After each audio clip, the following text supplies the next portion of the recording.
Hi అండి, welcome back to my channel కృపా vlogs official. మీరు కనుక నా ఛానల్ ఫస్ట్ టైం చూస్తున్నట్టయితే ప్లీజ్ ఒక లైక్ చేయండి, సబ్స్క్రైబ్ చేయండి, బెల్ ఐకాన్ క్లిక్ చేసి ఆల్ అనే ఆప్షన్ని ఓకే చేయండి. ఈరోజు రెసిపీ వచ్చేసి మ్యాంగో షర్బత్ అండి. ముందుగా స్టవ్ పైన ప్యాన్ పెట్టుకొని ప్యాన్ హీట్ అవ్వగానే 2 కప్స్ వాటర్ యాడ్ చేసుకోవాలండి.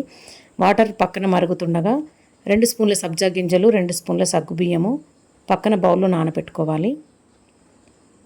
వాటర్ మరిగిపోయాయి కదా, ఈలోపు ఇన్స్టెంట్ జెల్లీ పౌడర్ని యాడ్ చేసుకోవాలి. మరుగుతున్న వాటర్లో ఒక 2-3 మినిట్స్, 2 ప్యాకెట్స్ వస్తాయండి. షుగర్ యాడ్ చేయద్దు ఇందులో. 2-3 మినిట్స్ తర్వాత అది థిక్ అయిపోతుంది. దాన్ని ఒక ప్లేట్లోకి వేసేసి ఆరబెట్టేసి ఒక హాఫ్ అన్ అవర్ ఫ్రిడ్జ్లో పెట్టి ఇలా ఫ్రిడ్జ్లో నుంచి తీసి పీసెస్గా కట్ చేసుకొని పక్కన పెట్టుకోవాలి. చూస్తున్నారు కదా, పీసెస్గా కట్ అయిపోయాయి. ప్లేట్లో వేసి పక్కన పెట్టి ఆరిన తర్వాతనే ఫ్రిడ్జ్లో పెట్టాలండి. ఫ్రిడ్జ్లో పెట్టి తర్వాత తీసి బయటికి ఇలా ముక్కలుగా కట్ చేసుకొని పక్కన పెట్టుకోవాలి. ఇప్పుడు స్టవ్ ఆన్ చేసుకొని 1/2 లీటర్ పాలు యాడ్ చేసుకోవాలి. ఫుల్ ఫ్యాట్ మిల్క్ యాడ్ చేసుకోవాలి. మిల్క్ హీట్ అయ్యేలోపు ఒక మిక్సీ జార్ తీసుకొని మీడియం సైజ్ మామిడి పండు స్వీట్ది చెక్కు తీసి ముక్కలుగా కట్ చేసుకొని మెత్తగా మిక్సీ పట్టుకోవాలండి. ఫైన్గా మ్యాంగో ప్యూరీ రెడీ అయిపోయింది. చూస్తున్నారు కదా, ఆ మ్యాంగో ప్యూరీ అంతా ఒక బౌల్లోకి ట్రాన్స్ఫర్ చేసుకోవాలి. నాకు లెఫ్ట్లో కెమెరా ఉంది కాబట్టి ఏది తీసినా అన్ని లెఫ్ట్ సైడ్ కెమెరాకు చూపించాలి కాబట్టి అలా తీస్తున్నానండి. ఇలా చేస్తుంది ఏందని అనుకోవద్దు. ఇప్పుడు పాలు బాగా మరిగిపోతున్నాయండి. చూస్తున్నారు కదా, మీగడ కట్టకుండా పాలు ఊరికే కలపాలి. పాలు స్టవ్ మీద పెట్టి అలాగే వదిలేదు, మీగడ వచ్చేస్తుంది. ఇప్పుడు అందులో 2 స్పూన్ల సగ్గుబియ్యం, నానబెట్టిన సగ్గుబియ్యం వేసేసుకోవాలి. సగ్గుబియ్యం ఉడికిన తర్వాతనే మీరు ఇందులో మిల్క్ మేడ్ యాడ్ చేసుకోవాలి. వీడియోలో చూపించిన విధంగా 1½ కప్పు మిల్క్ మేడ్ నేను యాడ్ చేశాను. మీ దగ్గర మిల్క్ మేడ్ లేదంటే శుభ్రంగా 2 కప్పులు, నేను చూపించిన కప్పుతోనే 2 కప్పుల షుగర్ యాడ్ చేసుకోవచ్చు. అది 14 స్పూన్స్ అండి టోటల్గా.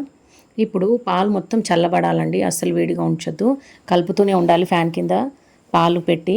ఎందుకంటే మీరు అలాగే వదిలేస్తే మళ్ళీ మీగడ వచ్చేస్తుంది. మొత్తం కలిపేసేయాలి. కలిపి చల్లగా అయిన తర్వాతనే ఇప్పుడు ఈ మ్యాంగో ప్యూరీ ఏదైతే ఉందో నేను అది మొత్తం యాడ్ చేసేస్తున్నాను. చూడండి, ఫస్ట్ కొంచెం యాడ్ చేశాను, తర్వాత మొత్తం యాడ్ చేసేస్తాను. కలర్ మొత్తం ఎల్లోయిష్గా అయిపోతుంది. మొత్తం అలా కలుపుకోవాలండి.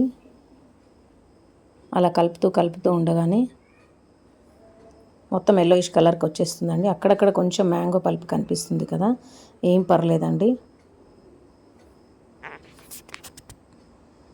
ఒకసారి మీరు ఇలా ట్రై చేయండి, టేస్ట్ చాలా బాగుంటుంది.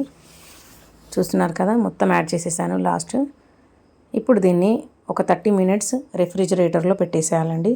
చల్లబడిన తర్వాత దీన్ని బయటికి తీసేసి దీన్ని సర్వ్ చేసుకోవాలి. చూస్తున్నారు కదా, ఒక గ్లాస్లో 3-4 ఐస్ క్యూబ్స్, ఒక 2 స్పూన్ల సబ్జా గింజలు, జెల్లీ ఇందాక చూపించినాను కదా, జెల్లీ స్లైసెస్ వేసేసి మనం ముందుగా తయారు చేసి ఫ్రిడ్జ్లో పెట్టుకున్నాం కదా చల్లటి షర్బత్, సగ్గుబియ్యం షర్బత్, అది యాడ్ చేసుకోవాలి. ఫైనల్గా డ్రై ఫ్రూట్స్తోని డెకరేట్ చేసుకోవాలండి. Thanks for watching. వీడియో నచ్చినట్టయితే లైక్ చేయండి, సబ్స్క్రైబ్ చేయండి, మీ ఫ్రెండ్స్ అండ్ ఫ్యామిలీ మెంబర్స్కి షేర్ చేయండి. Take care, bye bye, see you in next video.